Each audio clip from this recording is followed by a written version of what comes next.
বন্ধুরা কেমন আছো তোমরা সবাই? আশা করছি ভালো আছো। আজ শ্রাবণ মাসের দ্বিতীয় সোমবার, আর তাই চলে গিয়েছিলাম ভোলানাথের মাথায় জল ঢালতে।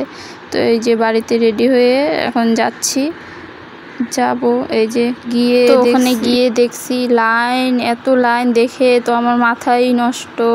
ভাবছি মনে মনে যে এই লাইন কখন শেষ হবে। তো ফাইনালি লাইন পেরিয়ে এসে এখন জল ঢালা হয়ে গিয়েছে কমপ্লিট।